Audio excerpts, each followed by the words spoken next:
बिस्मिल्लाहिर्रहमानिर्रहीम। अस्सलाम वालेकुम नाजरीन, मैं हूं जमशेद अंसारी। नाजरीन, आज 1 नवंबर 2020 है और नाजरीन आज की इस वीडियो में हम डिस्कस करेंगे कि अब से कुछ देर कबल वज़ीर आज़म पाकिस्तान इमरान खान साहब ने गिलगित बल्तिस्तान में एक तकरीब से खिताब किया है। अपनी तकरीर में वज़ीर आज़म पाकिस्तान इमरान खान साहब ने अपोजिशन को उनके मुल्क दुश्मन बयानिए पे आड़े हाथों लिया है और उस तकरीर के मंदरजात से वाज़ेह तौर पे रिफ्लेक्ट होता है कि वज़ीर आज़म पाकिस्तान इमरान खान साहब अपोजिशन की ब्लैकमेलिंग के सामने सरेंडर करने के लिए तैयार नहीं है। नाजरीन, इमरान खान साहब की तकरीर के चंद मुंदरजात और नुकात पेश करने से पहले यह बताना ज़रूरी समझता हूँ कि आज इमरान खान साहब ने गिलगित बल्तिस्तान को सूबे का दर्जा भी दे दिया है, जिससे यकीनन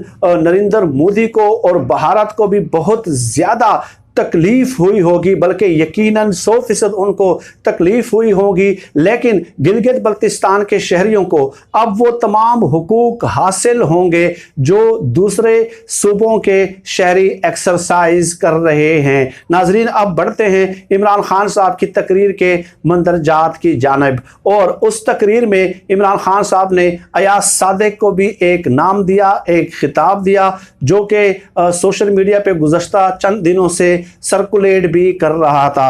नाजरीन, इमरान खान साहब ने कहा कि ये पाक फौज को तनकीद व तनकीज का निशाना बनाते हैं और पाक फौज को और अदालतों को डिस्क्रेडिट करने की कोशिश करते हैं। पाक फौज की वजह से आज हम महफूज हैं। इसके अलावा उन्होंने कहा कि नरेंद्र मोदी जो है वो सिर्फ ये नहीं कि पाकिस्तान के खिलाफ धमकी आमेज बयानात देता है, वो तो वो देते ही रहते हैं, लेकिन अंदरूनी तौर पे वो पाकिस्तान में एक हिकमत अमली के तहत खलफशार और इंतशार की कैफियत पैदा करना चाहता है। और उन्होंने एक मिसाल दी कि कुलभूषण यादव को उन्होंने भेजा कि किस तरह अमन व अमान की सूरत हाल बलूचिस्तान में ख़राब करनी है। इसके अलावा इमरान खान साहब ने कहा कि भारत ने जो है शिया सुन्नी इख्तिलाफात को हवा देने की भी कोशिश की, लेकिन मैं सलाम पेश करता हूं पाकिस्तान की सिक्योरिटी एजेंसीज को कि जिन्होंने बरवक्त इक़दामात किए और उनके साजिशों को बिल्कुल बरवक्त आगाह करके उनका कला कमा कर दिया। और इसके अलावा नाज़रीन, इमरान खान साहब ने कहा कि आजकल चंद लोग हैं जो खुद को जमहूरियत का चैंपियन साबित करते हैं, लेकिन अब उन्होंने रियासती इदारों को बराह रास्त अटैक करना शुरू कर दिया। इसके अलावा जो अहम बात कही इमरान खान साहब ने कि 30 साल ये लोग इस मुल्क पे हुक्मरानी करते रहे और मुल्क का पैसा चोरी करके, गरीब टैक्स पेयर्स का पैसा चोरी करके बैरून मुल्क ले गए। बैरून मुल्क इन लोगों ने जायदादें और असासे बनाए और अब ये मेरे खिलाफ इकट्ठे हो गए हैं। इमरान खान साहब का कहना था कि मैं पहले ही पेशगोई कर चुका था कि एक दिन आएगा कि ये सब लोग मेरे खिलाफ इकट्ठे हो जाएंगे। और एक बहुत बड़ी बात भी कही इमरान खान साहब ने कि मैं पहले ही ये पेशगोई कर चुका हूँ कि जिस चीज़ में पाकिस्तान का फ़ायदा होगा उस चीज़ में इन लोगों का नुकसान होगा, और जिस चीज़ में पाकिस्तान का नुकसान होगा उस इक़दाम में इन लोगों का फ़ायदा होगा। फिर इमरान खान साहब ने कहा कि तमाम अहम मामलात पे या तमाम अहम मौके पे इन लोगों ने मुझे ब्लैकमेल करने की कोशिश की। फैटफ वाला इमरान खान साहब ने दिया। कोरोना के हवाले से जब हुकूमत फैसले कर रही थी या इक़दामात कर रही थी हुकूमत, तो उस वक्त भी इन लोगों ने मुझे ब्लैकमेल करने की कोशिश की। इन लोगों का पूरा जोर सिर्फ इस बात पे है कि किसी तरीके से मैं इनको NRO दे दूं, और इन लोगों ने जो गरीब टैक्स पेयर्स का, आम पाकिस्तानी गरीब आवाम का पैसा लूटा है, मैं इनसे कह दूं कि चलें आप लोगों के लिए मैंने जेलों के दरवाजे खोल दिए हैं, आप मज़े करें। ये लोग यही चाहते हैं कि जो हमने लूटा वो हमारे लिए माफ़ कर दिया जाए, लेकिन ये मैं नहीं होने दूंगा। इसके अलावा इमरान खान साहब ने कहा कि मुसलमानों की पूरी तारीख पढ़ लें तो मुसलमानों को बैरूनी दुश्मनों से ज़्यादा अंदरूनी जो मीर जाफ़र और मीर सादिक हैं उन लोगों ने ज़्यादा नुकसान पहुंचाया है। तो इमरान खान साहब कहते हैं कि आज भी पाकिस्तान को अंदरूनी तौर पे मीर जाफ़र, मीर सादिक और मीर अयाज सादिक का सामना है, और ये लोग पाकिस्तान की जड़ें खोखली कर रहे हैं। इमरान खान साहब ने जंग खंदक का हवाला भी दिया कि कैसे जो है उस वक्त मुनाफिकीन मौजूद थे और किस किस्म की वो साजिशें कर रहे थे। गोया एक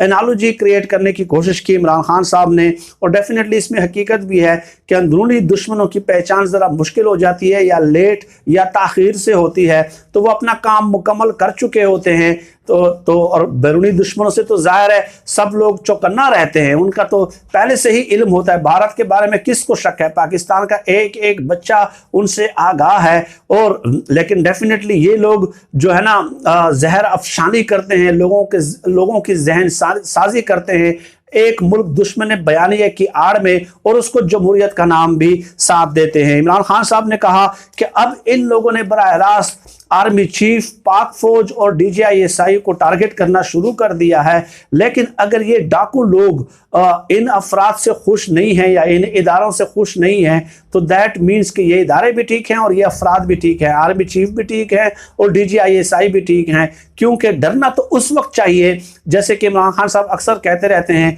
और डरना उस वक्त चाहिए कि जब ये डाकू और चोर आपकी तारीफ करें। ठीक है, तो अगर ये किसी को बुरा कह रहे हैं तो इसका मतलब ये है कि ये ठीक लोग हैं। और इसके अलावा इमरान खान साहब ने चैलेंज देते हुए कहा कि अब आने वाले दिनों में आप देखेंगे कि टांगे किसकी कामती हैं और किसके माथे पे जो है वो पसीना निकलता है, मैं देखूंगा कि अब ये कैसे अपने बयानिए को प्रमोट करते हैं। इमरान खान साहब का कहना था कि आज के दिन तक मैं कोशिश करता रहा कि मुल्क की मईशत को ट्रैक पे ले आऊं, मुल्क की मईशत को दुरुस्त समत में गामजन कर दूं, लेकिन अब मैं कानूनी मामलात को भी खुद देखूंगा और रियासत की जो रिट है, कानून की जो बालादस्ती है, उसको एस्टेब्लिश करूंगा और इनके साथ दो दो हाथ करूंगा। नाजरीन, ये अहम मंदरजात थे इमरान खान साहब की तकरीर के, जैसा कि इससे गुज़श्ता 2-3 वीडियोस में भी आज ही जो सुबह मैंने अपलोड की हैं, मैं आप लोगों की खिदमत में गुजारिशात पेश कर चुका हूं कि इमरान खान साहब किसी भी सूरत जो है वो सरेंडर करने के लिए तैयार नहीं हैं। इन लोगों के हाथों जो है ब्लैकमेल होने के लिए तैयार नहीं है। इमरान खान साहब ने आज की तकरीर से जो है अपोजिशन के पूरे बयानिए का मुअस्सर और एक्टिव और इफेक्टिव जवाब दे दिया है और अपोजिशन को चैलेंज दिया है कि आप इस तरह अगर ब्लैकमेल करना चाहते हैं, रियासती इदारों को जो है ना हिट करके, टारगेट करके, और पस्से पर्दा आपके मकासद दिए हैं कि आपकी तमाम तर चोरियां जो हैं वो मुकम्मल तौर पे माफ़ कर दी जाएं, तो ये मेरी मौजूदगी में कतई तौर पे मुमकिन नहीं है। और नाजरीन, इस हवाले से मैं मजीद भी फर्दर गुजारिशात आप लोगों की खिदमत में आने वाली वीडियोस में पेश करूंगा कि अपोजिशन के अंदर, खुद अपोजिशन की सियासी जमातों के अंदर जो 11 जमातें हैं, किस किस्म की तकसीम जो है वाज़े तौर पे नुमाया हो रही है और कैसे मुख्तलिफ सियासी जमातें इस मौके को अपने हक में इस्तेमाल करना चाह रही हैं। आज के लिए आज की इस वीडियो में इतना ही। मज़ीद आपसे नशिस्त होती रहेगी, मुलाकात होती रहेगी। पाकिस्तान जिंदाबाद। अल्लाह हाफिज़।